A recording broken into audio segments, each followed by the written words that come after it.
I've got an exciting project that I'm excited to bring you behind the scenes on. I'm going to be working with Lachlan Rowston from the Mind Muscle Project. And for the first time in his life, he is going to be doing a calorie deficit in order to cut some weight. And this is really significant because Lachy grew up a skinny kid. And so he's been on the gains train his entire life. He's always been fighting against that, trying to put on muscle. And over the last couple of years in working with Lachy, I've seen him make significant gains in his strength and his muscle mass. And the guy doesn't look like he grew up skinny anymore. But that's something that's going to be in the back of his head.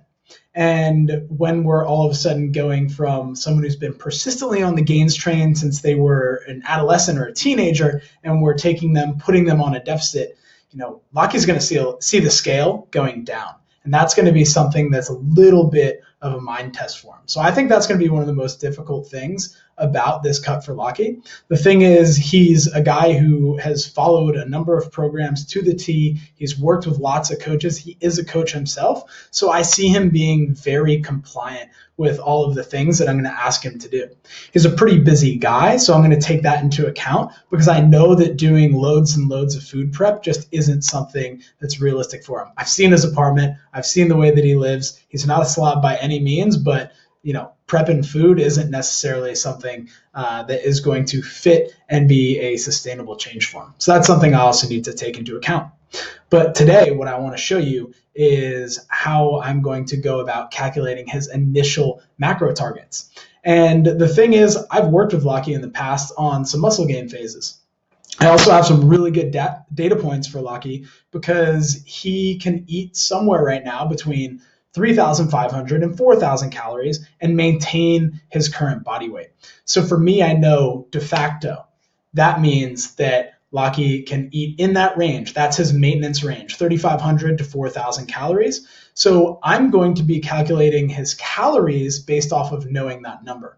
If I didn't know that number, you can see here in this email that he has given me his height, his body weight, as well as his age. And he's also given me a breakdown of not only what his workouts look like, but what his daily step count is. So I'm seeing here what his non-exercise activity is. And that's really important to understand when calculating macros.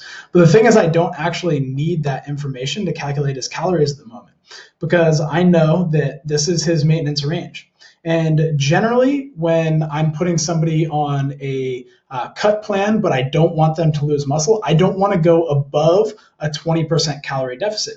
So what I'm going to do here, just to show you, it's really basic math, but I'm going to be putting him on giving him 80% of 3,500 calories. So that's a 20% deficit.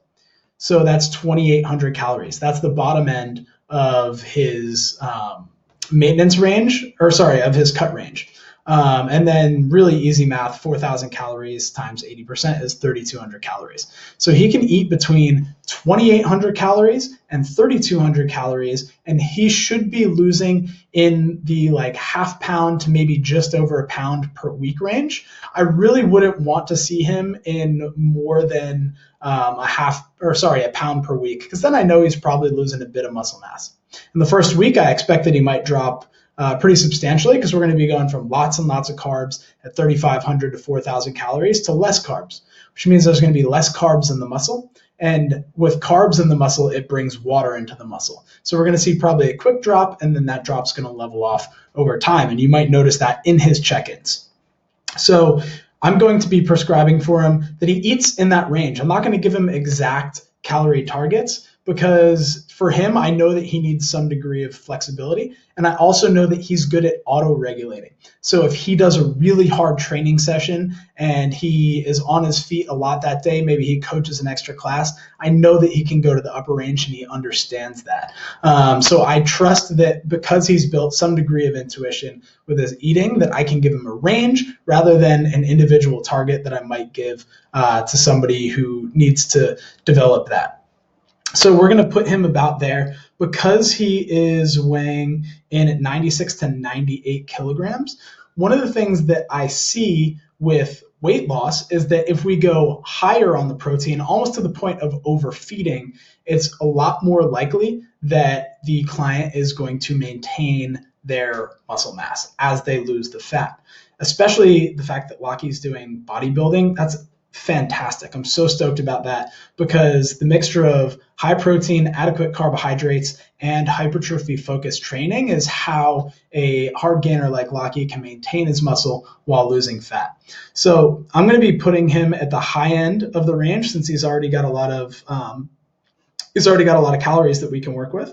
So I'm probably going to put him at about 2.6 grams per kilogram, which is really kind of towards the upper range of what I would recommend for someone. But I really want to make sure that we are maintaining the muscle mass that he has. So we're going to do 2.6 grams per kilogram times, and we'll just assume that he's right in the middle at 97 kilograms. So he's going to be getting a 250 grams of protein target. When I see that number, I think, all right, that might be a little bit high. So again, I'm going to give him a range. So let's say 250, but let's say 2.4 grams per kilogram. That's another good maintenance number. We'll go at 97. So he's going to be somewhere between, let's say, 230 to 250 grams of protein. Now, in terms of fats, one of the things that I like to do is I like to make sure that because a chicken thigh, for example, a relatively lean meat, that's going to have 1 gram of fat for every 3 grams of protein. So if I take, let's say, right in the middle of this protein range, 240 grams, if I divide that by 3, that tells me that for every 240 grams of chicken thigh he ate, he'd be eating 80 grams of fat. So pretty much anything under 80 grams of fat as a target is going to be tough for Lachy to eat in a real world situation. So 80 grams of fat, each gram of fat has 9 calories per gram. So if we multiply that by 9, that tells me 720 of his calories are going to be coming from fat if we set that at the floor. Plus, since we had, let's say, 240 grams of protein, that's going to be 4 calories per gram. So we're looking at 960 calories from protein. That gives us 1,680 calories in total. Now, if we subtract that from, let's say, the high end of the range, 3,200 calories minus 1,680 calories, that means we've got 1,520 calories left over for carbohydrate.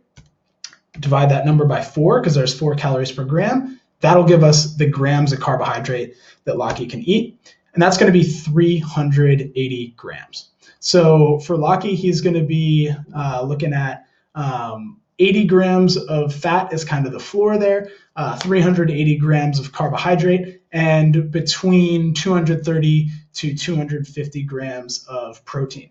And that should allow Lachy to lose somewhere in the 0.5 to 1 pound per week range. Again, maybe a little more in that first week. And then from there, we should see it level off. We shouldn't see any muscle loss with this. I would love to see him gain muscle on a deficit, but considering the experience that Lachy has as an athlete, especially with lifting and bodybuilding, I think it's unlikely we will see any muscle gain. We might see a little bit of lean mass lost if he does a DEXA scan, because on a DEXA scan, carbohydrate and water in the muscle is seen as lean mass. So because there's less carbohydrate in his diet, we might see that there is less water, less carbohydrate, and less total lean mass. But that doesn't mean that he's lost muscle. So we'll be tracking his performance as well, seeing how strong he can stay or if he can get stronger over the course of this period. So I'm going to send Lachy these macros, and I'm going to keep you all updated with what's going on behind the scenes with this cut that I'm doing with Lachy Rowston.